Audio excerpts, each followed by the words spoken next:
Most people spend their entire lives chasing wealth, money, success, recognition. But here's the truth. Many of the richest people in the world are emotionally broke because wealth isn't just what's in your wallet. It's what's in your mind, your habits, and your peace. You see, financial wealth gives you comfort, but emotional wealth gives you freedom. It's the difference between having a lot to live on and having a lot to live for. In this video, we'll explore the 3 habits of emotionally wealthy people. The people who stay calm under pressure, grateful while growing, and happy even before they make it. By the end, you'll see that emotional wealth isn't something you're born with. It's something you build. Chapter 1. Perspective over problems. Emotionally wealthy people don't live problem-free lives. They simply see problems differently. Where most people see stress, they see information. Where others panic, they pause. They've trained their minds to ask one simple question. Will this still matter a year from now? That question alone reframes almost everything. Here's the truth. You can't control what happens to you, but you can control the story you tell yourself about it. 2 people can go through the same crisis, lose a job, face rejection, hit rock bottom, and come out completely different. One breaks, the other builds. The difference isn't luck, it's perspective. I'll give you an example. Imagine losing your job. You could say, "This is the worst thing that's ever happened to me." Or you could say, "This is the moment I start something new." Same event, different story, different outcome. That's emotional wealth, the ability to stay stable while the world shakes. The psychology behind it. Psychologists call this cognitive reframing. It means changing how you interpret an event so you change how you feel about it. It's powerful because emotion always follows meaning. Change the meaning. Change the emotion.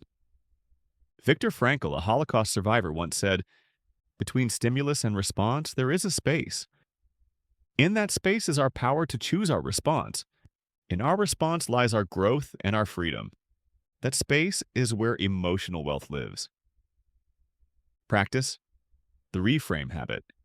Next time something stressful happens, take 10 seconds and ask yourself, what's one way this could be working for me? You might not believe it at first. That's okay. But the moment you ask, your brain starts looking for a new perspective. And with repetition, your emotional resilience compounds because emotional wealth isn't built in comfort. It's built in chaos through the lens you choose. Now, let's move to the 2nd habit, one that turns ordinary moments into gold. Chapter 2. Gratitude over greed. The modern world runs on one emotion, comparison. We scroll, we compare, and we conclude we're behind. No matter what we have, someone always seems to have more. And that's where most people lose their emotional fortune. But emotionally wealthy people? They've mastered a rare skill. The skill of gratitude. Not the vague, be thankful kind, but real active gratitude. The kind that rewires your mind. You can have everything and still feel poor if you're always focused on what's missing. Gratitude doesn't mean ignoring your goals. It means learning to enjoy the process of growing. Because happiness isn't found at the finish line. It's built with every step. Think of 2 people. One's a millionaire constantly checking who's doing better. The other's a teacher, living modestly but filled with purpose. She wakes up every morning grateful for another day to do what she loves. Who's wealthier? It's not even close. One is rich, the other is fulfilled. The science of gratitude. Research from Harvard and UC Davis found that people who practice daily gratitude are up to 25% happier than those who don't. Why? Because gratitude changes brain chemistry. It boosts serotonin and dopamine, the same chemicals connected to motivation and joy, while lowering cortisol, the stress hormone. So gratitude isn't just spiritual talk, it's science. When you appreciate what you have, you invite more of it into your life. Practice. 3 simple habits. First, Start a gratitude bank. Each night, write down 3 things you're grateful for. They can be big or small. A good meal, a friend's message, the fact that you're still breathing. Second, use reverse comparison. When you see someone ahead of you, instead of envy, think, that's proof of what's possible. Third, turn gratitude into motion. Tell people you appreciate them. Text a friend, thank you. Smile at the person who serves your coffee. Emotional wealth multiplies when shared. Greed multiplies what's missing. Gratitude multiplies what matters. Now we move to the final, and maybe most important habit, the one that separates endless chasers from fulfilled creators. Chapter 3. Presence over pressure. Ambition is beautiful, but only if you control it. Most people live like they're sprinting on a treadmill. They move fast, but they never arrive.